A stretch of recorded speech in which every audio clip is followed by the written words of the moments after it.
मित्रांनो, माथेरान या थंड हवेच्या ठिकाणी तेथील हवा, पाणी आणि माती प्रदूषित होत असल्याबाबतची एक याचिका हरित न्यायाधिकरण येथे दाखल करण्यात आली होती आणि हरित न्यायाधिकरण अर्थात न्यायालयाने याची पाहणी करून एक अहवाल देण्यासाठी समिती गठीत केली होती।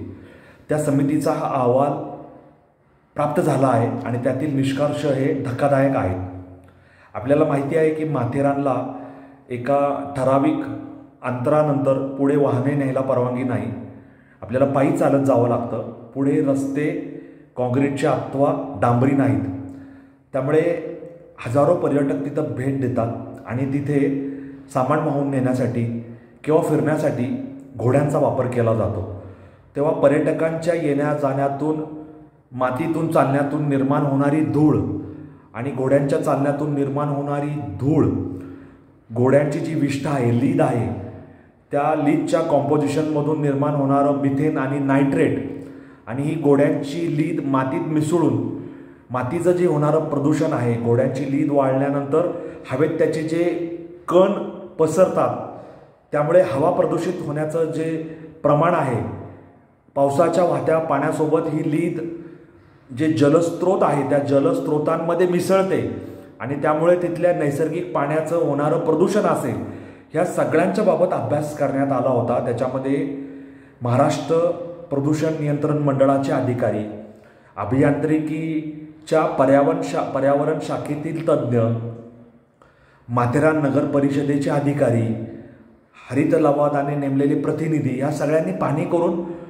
हे सगळे निष्कर्ष हरित लवादापुढे मांडले आणि ते मी तुमच्यासमोर सांगतोय, जे अत्यंत धक्कादायक आहे।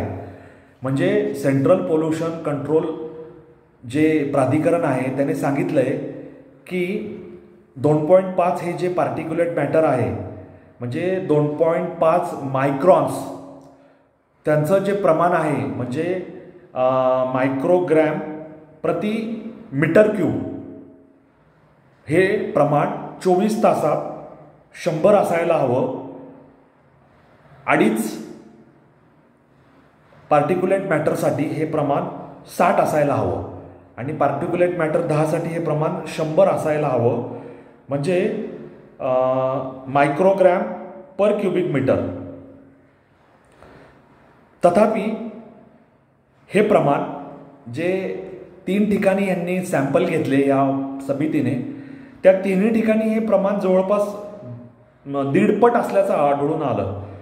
म्हणजे 3 ठिकाणचे जे पार्टिक्युलेट मॅटर 10चं सॅम्पल घेतलं ते दस्तुरी नाका येथे 144, मुख्य बाजारपेठेत 171 म्हणजे 172 आणि नगर परिषदेजवळ 142 आढळून आलं। आणि पार्टिक्युलेट मॅटर 2.5चं जे प्रमाण होतं ते दस्तुरी नाका येथे 76, मुख्य बाजारपेठेजवळ 64 आणि नगर परिषदेजवळ 71 असल्याचं आढळून आलं आणि आखून दिलेलं प्रमाण हे फक्त 60 आहे। हे झालं हवेच्या क्वालिटीबद्दल, हवेच्या गुणवत्तेबद्दल। पाण्याच्या गुणवत्तेबद्दल बोलायचं तर पाण्यामध्ये मिसळलं जाणारं हे मिथेन, नायट्रेट, घोड्याची ही वाळून पाण्यासोबत वाहत जाणारी लीद, ह्याच्यामुळे होणारं प्रदूषण आणि ही घोड्याची लीद मातीत मिसळल्यानंतर मातीचं होणारं प्रदूषण, हे सगळं धक्कादायक पातळीवर पोहोचलेलं आहे। त्यामुळे आपण आराम करण्यासाठी, हवा पालटासाठी, सहलीसाठी माथेरानला जातो। त्यामुळे आपण प्रदूषणाच्या आणखी जवळ जातो असं म्हणायला काही हरकत नाही। अशाच पद्धतीचे निष्कर्ष महाबळेश्वर येथे सुद्धा आढळलेले होते, कारण तिथेही वेण्णा तलाव आहे, तिथेही बोटिंग आहे, तिथेही घोड्यावर फिरणं होतं। त्यामुळे ह्या सर्वातून निर्माण होणारी जी प्रदूषणाची बाजू आहे, काळी बाजू, त्याच्याकडे कुणाचं लक्ष जात नाही। लोक मौज मस्ती यासाठी तिथे येतात, मद्याचा आस्वाद घेतात, त्याच्यानंतर चिकन मटनचा आस्वाद घेतात, सोबत पर्यावरणाची हानी आपण कशी करतोय हे त्यांच्या लक्षात येत नाही। तिथे शेंगदाणे असतील, फुटाणे असतील, त्याच्यानंतर स्ट्रॉबेरी असेल, याचा आस्वाद घेतात, खरेदी करतात आणि लोक परत येतात। परंतु अशा पर्यटन स्थळांचं प्रदूषण, माती, हवा, पाणी हे किती वाईट पद्धतीने होत आहे आणि इतके पर्यटक येतात त्यामुळे त्यांना चांगलं पाणी देण्यासाठी तिथं भूजलाचा वारेमाप उपसा होतो. बोर खणल्या जातात. अत्यंत खाली जाण्यात येतं, जमिनीखाली 100 मीटर, 200 मीटर, 300 मीटर. त्यामुळं भूजलाचं सुद्धा शोषण होत आहे. पावसाने पुनर्भरण होतं का नाही हा दुसरा मुद्दा आहे. आणि ते भूजल काढून ते फिल्टर करून पर्यटकांना पाणी देतं किंवा 20 लिटरच्या बिस्लरीच्या बाटल्या घ्यायला पर्यटक मागं पुढं पाहत नाही. त्यामुळे पर्यटन स्थळांची ही भीषण परिस्थिती मांडण्यासाठी मी हा व्हिडिओ केला.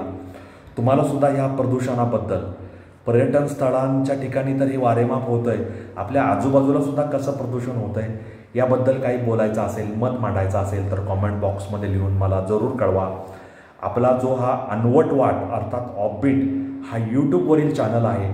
त्याचबरोबर आपलं इंस्टाग्रामला अकाउंट आहे आणि त्याचबरोबर आपलं फेसबुक अकाउंट आणि फेसबुक पेजलासुद्धा शेअर करायला, लाईक करायला, सबस्क्राईब करायला विसरू नका. असेच वेगळ्या वाटेवरचे, अनवट वाटेवरचे व्हिडिओ पाहण्यासाठी माझ्यासोबत राहा, मला सबस्क्राईब करा अशी माझी तुम्हा सर्वांना विनंती आहे. धन्यवाद.